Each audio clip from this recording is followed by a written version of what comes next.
민수기 6장은 나실인에 대해서 말씀하고 있습니다. 나실인이란 구별하다, 바치다, 봉헌하다 라는 뜻의 나자르라는 동사에서 나온 명사형입니다. 따라서 나실인이란 하나님께 구별된 자, 바쳐진 자, 봉헌된 자라는 뜻입니다. 그럼 이 나실인 제도가 오늘 우리에게 주는 교훈은 무엇인지 본문을 통해서 살펴보도록 하겠습니다. 오늘 본문 민수기 6장 먼저 1절 2절입니다. 여호와께서 모세에게 말씀하여 이르시되 이스라엘 자손에게 전하여 그들에게 이르라. 남자나 여자가 특별한 서원 곧 나실인의 서원을 하고 자기 몸을 구별하여 여호와께 드리려고 하면, 여기 보면 자기 몸을 구별하여 여호와께 드리려고 하면 이라는 말씀처럼 나실인은 하나님께 자신을 구별하여 드리는데 초점이 있습니다. 그래서 하나님의 소유로, 하나님의 몸으로, 하나님의 성전으로, 하나님의 도구로 살아가는 자가 나실인입니다. 이 나실인이 되는 데에는 세 가지 경우가 있습니다. 첫째는 부모의 서원입니다. 사무엘은 엄마 한나의 서원으로 나실인이 되었죠. 그리고 두 번째는 나면서부터입니다. 삼손은 하나님에 의해 태어나면서부터 나실인이 됩니다. 그리고 세 번째는 방금 읽은 것처럼 본인의 서원에 의해서 나실인이 되는 경우입니다. 그리고 기간으로 구분하면 일정 기간만 나실인으로 사는 경우가 있고 평생 동안 나실인으로 사는 경우가 있습니다. 성경에 보면 삼손, 그리고 사무엘, 그리고 세례 요한이 대표적인 나실인입니다. 그런데 성경에 보면 예수님을 두고 나사렛 예수라고 그러는데 어떤 학자들은 이 나사렛이라는 말과 나실인이 같은 어원에서 나왔다고 주장하는 분들이 있습니다. 만일 그게 사실이라면 나사렛 예수라는 말은 나실인 예수라는 의미입니다. 사실 나실인이란 하나님께 자신을 드린 자이기 때문에 그런 점에서 본다면 예수님이야말로 참 나실인이라고 할 수가 있습니다. 그리고 예수님 안에서 우리도 나실인입니다. 그래서 사도 바울은 로마서 12장 1절에서 이렇게 말씀합니다. 그러므로 형제들아, 내가 하나님의 모든 자비하심으로 너희를 권하노니 너희 몸을 하나님이 기뻐하시는 거룩한 산 제물로 드리라. 이는 너희가 드릴 영적 예배니라. 나실인이 자신을 구별하여 하나님께 드리는 것처럼 우리의 몸을 하나님께 구별하여 드리라고 말씀합니다. 그래서 이제는 하나님의 몸으로, 하나님의 성전으로, 하나님의 도구로 살아가라고 말씀합니다. 저 그리스도가 내 안에 사시게 하라는 말씀이에요. 그게 우리가 진짜 드려야 될 예배, 영적 예배라는 거예요. 그럴 때 우리가 나실인이 될 수가 있다는 것입니다. 그래서 오늘 본문에 보면 나실인이 하지 말아야 될 세 가지를 말씀하고 있습니다. 3절 4절입니다. 포도주와 독주를 멀리하며 포도주로 된 초나 독주로 된 초를 마시지 말며 포도즙도 마시지 말며 생포도나 금포도도 먹지 말지니 자기 몸을 구별하는 모든 날 동안에는 포도나무 솟아는 씨나 껍질이라도 먹지 말지며.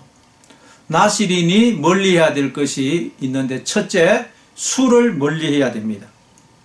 술. 성경에서 술은 뭘 의미하죠? 에베소서 5장 18절입니다. 술 취하지 말라. 이는 방탕한 것이니 오직 성령의 충만함을 받으라. 술 취함과 성령의 충만을 대조적인 것으로 설명하고 있습니다. 그러니까 우리가 성령 충만하지 않으면 우리는 술에 취한 상태라는 것입니다. 왜 성령 충만하지 않은 상태를 술에 취한 것으로 설명하는 것일까요? 바로 우리가 이 성령 충만이나 그렇지 않은 상태는 바로 그것의 다스림과 지배를 받기 때문입니다. 성령 충만하면 우리는 성령의 다스림과 지배를 받게 됩니다. 그러나 우리가 성령 충만하지 않으면 술에 취하듯 우리는 세상 것들의 다스림과 지배를 받게 됩니다. 돈이나 권력이나 지위나 야망이나 세상에 있는 것들의 다스림과 지배를 받게 됩니다. 그러면 우리는 결코 하나님의 몸으로, 성전으로, 도구로 살아갈 수가 없습니다. 레위기 10장에 보면 아론의 두 아들 나답과 아비후가 하나님이 명하시지 않는 불로 분향을 하다가 죽임을 당하게 됩니다. 그런데 그 일 후에 하나님이 아론에게 이렇게 말씀합니다. 레위기 10장 8절입니다. 여호와께서 아론에게 말씀하여 이르시되 너와 내 자손들이 해막에 들어갈 때에는 포도주나 독주를 마시지 말라. 그리하여 너희는 너희 죽음을 면하라. 이는 너희 대대로 지킬 영원한 규례니라. 하나님은 제사장이 해막에 들어갈 때에는 절대로 술을 마시지 말라고 말씀합니다. 그래서 죽음을 면하라고 말씀해요.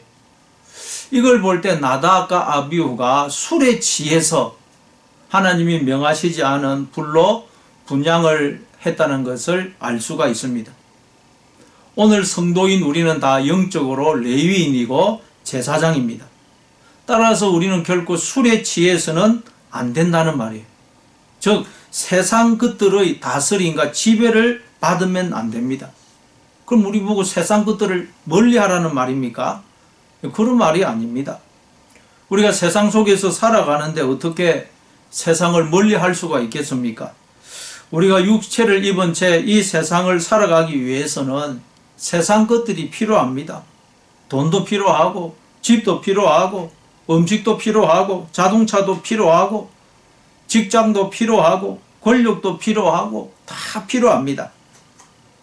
그러나 그 세상 것들이 나에게 생명을 주고 내 인생을 책임지는 것처럼 그것들을 믿고 바라보고 의지하지 말라는 것입니다. 나에게 생명과 만물을 주셔서 나를 먹이시고 돌보시고 지키시고 인도하시는 분은 하나님이십니다. 따라서 오직 하나님만 바라보고 믿고 의지하라는 말씀이에요. 이게 술 취하지 말라는 말씀의 의미입니다. 그래서 신명기 8장 2절 이하에 보니까 내 하나님 여호와께서 이 40년 동안에 내게 광야길을 걷게 하신 것을 기억하라. 이는 너를 낮추시며 너를 시험하사 내 마음이 어떠한지 그 명령을 지키는지 지키지 않는지 알려 하심이라. 너를 낮추시며 너를 줄이게 하시며 또 너도 알지 못하며 내 조상들도 알지 못하던 만나를 내게 먹이신 것은 사람이 떡으로만 사는 것이 아니요 여호와의 입에서 나오는 모든 말씀으로 사는 줄을 내가 알게 하려 하심이니라. 여기 보니까 하나님이 우리로 하여금 인생 광야를 살게 하시는 목적이 뭐냐? 우리는 떡으로 사는 것이 아니고 하나님 입에서 나오는 모든 말씀으로 사는 것임을 우리로 알게 하기 위해서라고 말씀합니다. 이게 무슨 의미인지는 예수님이 마귀에게 받으신 그 첫 번째 시험을 보면 알 수가 있습니다. 마귀가 와가지고 40일 금식 후에 줄이신 그 예수님에게 와서 이렇게 시험을 하죠. 내가 만일 하나님의 아들이어든 이 돌들이 떡덩이가 되게 하라 그래요. 그래서 예수님이 이 신명기 8장 말씀을 인용해서 사람이 떡으로 사는 게 아니고 하나님의 입에서 나오는 말씀으로 산다. 이 말씀을 인용해서 마귀의 시험을 물리칩니다. 그러니까 우리는 떡으로 사는 게 아니고 하나님의 입에서 나오는 말씀으로 산다는 말은 우리는 우리가 돌로 떡을 만들어서 그걸 먹고 사는 것이 아니고 하나님이 날마다 차려주시는 밥상을 먹고 살고 있다는 의미예요. 그러니까 하나님은 광야의 잔치를 배설해 놓고 우리를 초대하신 것입니다. 광야는 겉으로 보면 아무것도 없습니다. 그러나 하나님이 날마다 만나를 내려주시고 반석에서 물을 내어 마시게 하셨습니다. 이걸 우리가 배우는 것입니다. 하나님이 먹이시고 돌보시고 기르시고 지키시고 인도하심으로 우리가 사는 것이구나. 이 훈련을 광야에서 우리는 하는 것입니다. 그렇지만 이스라엘 백성들이 불안해서 이틀치 만나를 거두었더니 어떻게 됩니까? 썩어서 벌레가 생겼습니다. 이틀치 거두었다는 말은 하나님을 믿지 못한다는 의미예요. 그렇게 하나님을 믿지 못해 만나를 쌓아 놓으려고 하는 그 마음, 만나를 쌓아 놓아야만 내 인생의 안전이 보장이 된다고 하는 그 마음이 바로 술에 취한 상태인 것입니다. 즉 하나님보다 돈이나 권력이나 지위나 사람이나 이 세상 것들을 더 믿고 의지하고 바라보는 상태가 바로 술에 취한 상태입니다. 우리가 술에 취해서 살아갈 때가 얼마나 많습니까? 그러면 우리는 결코 하나님께 바쳐진 자로, 하나님의 몸으로, 성전으로, 도구로 살 수가 없는 것입니다. 로마서 3장 12절부터 14절입니다. 밤이 깊고 낮이 가까웠으니 그러므로 우리가 어둠의 일을 벗고 빛의 갑옷을 입자. 낮에와 같이 단정히 행하고 방탕하거나 술 취하지 말며 음란하거나 호색하지 말며 다투거나 시기하지 말고 오직 주 예수 그리스도로 옷 입고 정욕을 위하여 육신의 일을 도모하지 말라. 우리는 빛의 아들이요 낮에 속한 자들입니다. 우리는 고아처럼 내버려진 존재가 아니고 아버지 대신 하나님께서 늘 함께 하시면서 먹이시고 기르시고 지키시고 보호하시고 가장 선한 길로 인도하시는 하나님의 자녀들입니다. 이걸 두고 빛의 아들이고 낮에 속한 자라고 그러는 것입니다. 그러니 우리는 고아처럼 살아서는 안 된다는 거예요. 세상 것들의 다스림과 지배를 받으면 안 된다는 것입니다. 여러분 두려움, 불안, 염려, 걱정, 낙심, 미움이 여러분의 마음을 주장하도록 하지 마시기 바랍니다. 오직 말씀의 다스림을 받아 항상 기뻐하고 쉬지 말고 기도하고 범사에 감사하며 사시기를 바랍니다. 둘째, 나시린이 하지 말아야 될 것은 이 머리에 삭도를 대는 것입니다. 5절입니다. 그 서원을 하고 구별하는 모든 날 동안은 삭도를 절대로 그의 머리에 대지 말 것이라. 자기 몸을 구별하여 여호와께 드리는 날이 차기까지 그는 거룩한 적 그의 머리털을 길게 자라게 할 것이며 나시린이 되면 머리카락을 자르면 안 됩니다. 이 머리털을 계속 길러야 됩니다. 이 머리털을 기른다는 말은 누구의 권위 아래에 있다는 의미입니다.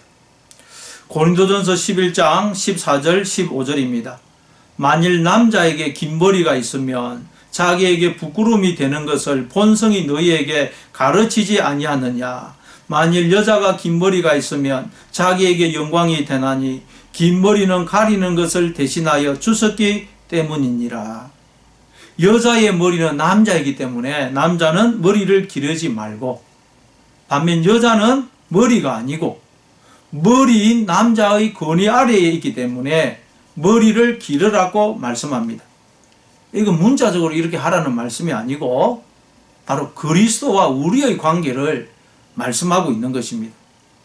그리스도가 우리의 머리이시기 때문에 우리는 그분의 권위 아래에 있다는 의미로 머리를 길러야 된다는 말씀입니다.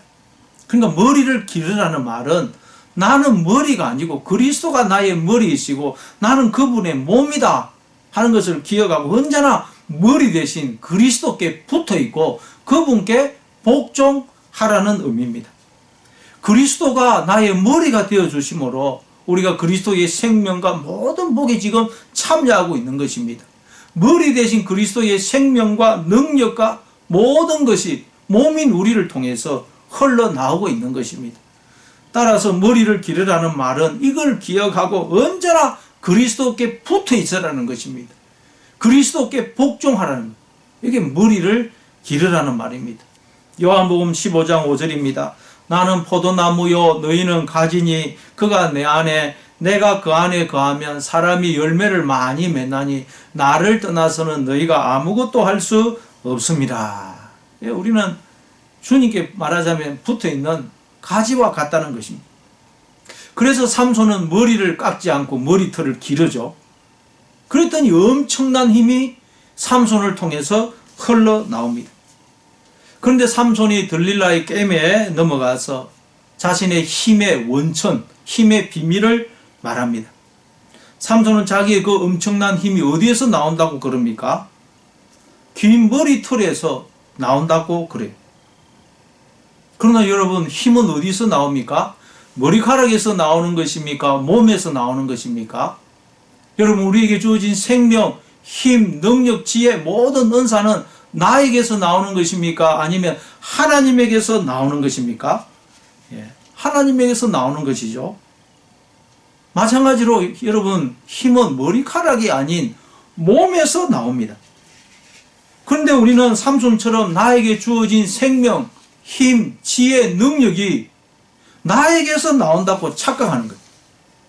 그건 마치 삼손이 힘이 몸이 아니고 머리카락에서 나온다고 착각하는 것과 같다는 거예요.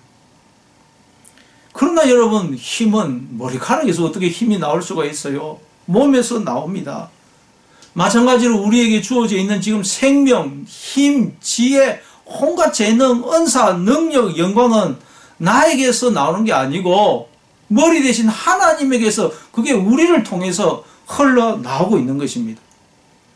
그래서 나시린과 여자는 머리를 기르라고 그러는 거예요. 이걸 기억을 하고 주님께 붙어 있으라는 말입니다. 여러분, 긴 머리카락이 여자에게 붙어 있으면 어떻습니까? 여자가 머리카락을 길게 너리뜨리고 있으면 여자를 영광스럽고 아름답게 해줍니다. 그리고 머리카락도 여인의 그 영광과 아름다움에 참여하게 돼요. 여인의 영광과 아름다움이 그것도 머리카락을 통해서 흘러나오는 것입니다. 그러나 그 머리카락이 잘려지면, 여자의 머리에서 잘려지면 그 머리카락, 잘려진 머리카락은 아무 가치가 없게 됩니다. 그러니까 말하자면 우리는 하나님께 붙어있는 머리카락과 같은 존재라는 거예요. 그런데 하나님께 붙어있기 때문에 하나님을 영광스럽고 아름답게 할 뿐만 아니라 하나님의 아름다움과 영광에 우리가 지금 참여하고 있다는 것입니다. 하나님의 영광과 아름다움이 우리를 통해서 흘러나오고 있는 것입니다. 따라서 우리가 하나님을 떠나면 우리는 잘려진 머리카락처럼 되는 것입니다. 여러분, 이발소나 미장원에 가서 머리 깎고 그 잘려진 머리카락 아깝다고 주머니에 담아오시는 분 있습니까? 없습니다. 그 머리카락은 머리에 붙어 있을 때 가치가 있지, 잘려지면 가치가 없어요. 이처럼 우리는 하나님을 떠나면 아무 가치가 없게 되는 것입니다. 나무에서 잘려진 가지처럼 되는 것입니다. 따라서 머리를 자르지 말아라, 기르라는 말은 이 사실을 기억하고 하나님께 붙어 있으라는 거예요. 하나님을 의지하라는 것입니다. 그리고 하나님께 붙어 있기 때문에 하나님의 생명과 지혜와 재능과 은사, 모든 영광이 우리를 통해서 흘러나오는 것임을 알고 오직 하나님만 바라보고 의지하고 믿으라는 거예요. 그러면 하나님의 생명과 영광과 능력이 우리를 통해서 흘러나오게 되는 것입니다. 나시린이 세 번째로 하지 말아야 될 것은 시체를 가까이 하는 것입니다. 6절부터 8절입니다. 자기의 몸을 구별하여 여호와께 드리는 모든 날 동안은 시체를 가까이 하지 말 것이요, 자기 부모 형제 자매가 죽은 때에라도 그로 말미암아 몸을 들이피지 말 것이니 이는 자기의 몸을 구별하여 하나님께 드리는 표가 그의 머리에 있습니다. 자기의 몸을 구별하는 모든 날 동안 그는 여호와께 거룩한 자니라. 나시린은 시체를 가까이 해서 자기 몸을 부정하게 만들어서는 안 된다고 말씀합니다. 시체, 이것도 문자적으로 이해해서는 안 되죠. 그래서 시체가 원문에 보면 네페시 메트입니다. 죽은 영혼이란 뜻이에요. 죽은 영혼. 그러니까 여러분, 이 시체를 가까이 하지 말라는 말은 죽은 영혼과 연합하지 말라는 말이에요. 다시 말해 육신의 생각, 하나님 없는 생각을 하지 말라는 말입니다. 로마서 8장 6절입니다. 육신의 생각은 사망이요 영의 생각은 생명과 평안이니라. 육신의 생각은 사망이라고 말씀해요. 따라서 육신의 생각을 하는 것은 사망을 내 마음속에 불러들이는 것입니다. 그런데 우리는 영의 생각이 아닌, 하나님의 생각이 아닌 육신의 생각, 하나님 없는 생각을 할 때가 얼마나 많습니까? 그건 사망을 내 속에 불러들이는 것입니다. 그래서 잠언서 4장 23절에서 이렇게 말씀합니다. 모든 지킬 만한 것 중에 더욱 내 마음을 지키라. 생명의 근원이 이에서 남이니라. 이 세상을 살아가다 보면 우리가 지켜야 할 것이 대단히 많습니다.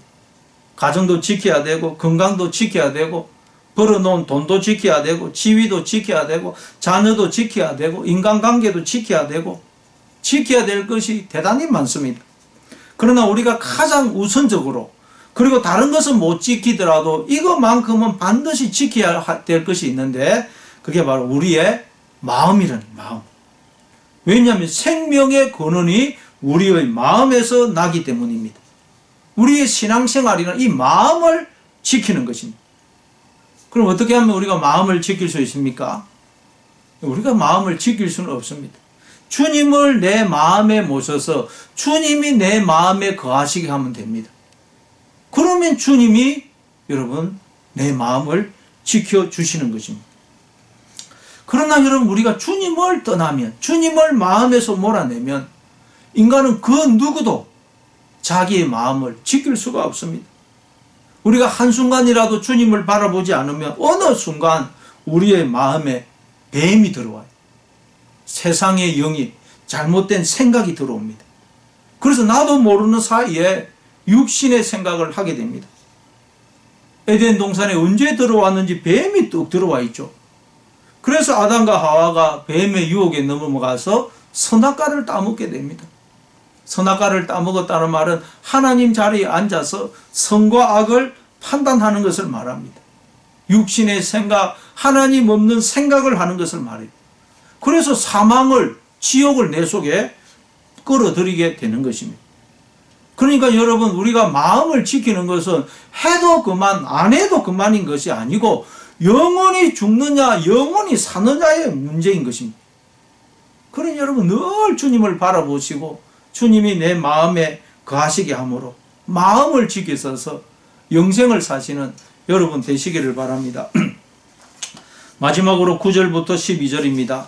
누가 갑자기 그 곁에서 죽어서 스스로 구별한 자의 머리를 더럽히면 그의 몸을 정결하게 하는 날에 머리를 밀 것이니 곧 7째 날에 밀 것이며 8째 날에 산 비둘기 2마리나 집 비둘기 새끼 2마리를 가지고 회막문에 와서 제사장에게 줄 것이요 제사장은 그 하나를 속죄제물로 하나로 번제물로 드려서 그의 시체로 말미암아 얻은 죄를 속하고 또 그는 그날에 그의 머리를 성결하게 할 것이며 자기 몸을 구별하여 여호와께 드릴 날을 새로 정하고 1년 된 수양을 가져다가 속건 제물로 드릴지니라. 자기의 몸을 구별한 때에 그의 몸을 더럽혀선즉 지나간 기간은 무효니라. 나실인이 시체에는 가까이 가지 않았지만 곁에 있던 사람이 갑자기 죽어서 그 시체로 인해 부정해질 수가 있습니다. 그럴 경우에는 7째 날에 머리를 밀고 8째 날에 산 비둘기 2마리나 집 비둘기 새끼 2마리로 하나는 속죄 제물로 드리고 하나는 번제물로 드려서 죄를 속하라고 말씀합니다. 그러면 이제 지나간 지금까지 그 살았던 나실인의 기간은 무효가 되어서 죄를 속한 때부터 다시 나실인으로 살아야 된다고 말씀합니다. 여러분 갑자기 내 옆에 있는 사람이 죽어서 시체로 부정하게 된다. 이 말씀은 우리가 나도 모르는 사이에 내 속에 뱀이 저 세상의 영이 들어와서 우리가 육신의 생각, 부정적인 생각, 믿음 없는 생각, 하나님 없는 생각에 사로잡히게 되는 경우를 말해요. 마음으로 하나님을 떠나고 하나님을 몰아내는 것을 말합니다. 그래서 영적으로 잠이 들고 영적으로 죽게 된 상태를 말해요.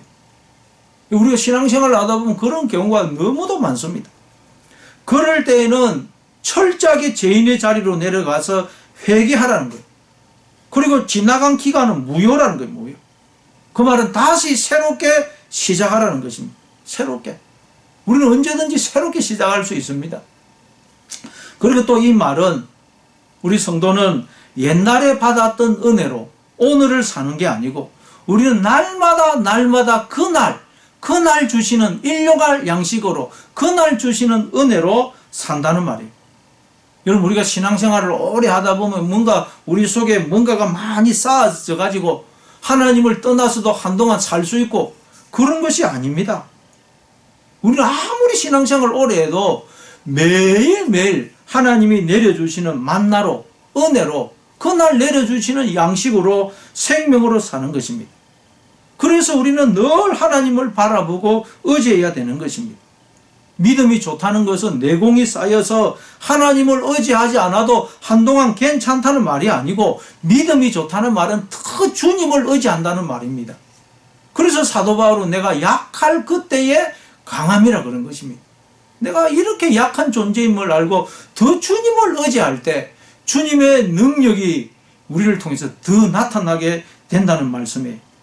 그러니까 여러분, 우리는 신앙생활을 하면 할수록 더 약한 자가 되어서 더 주님을 의지해야 됩니다.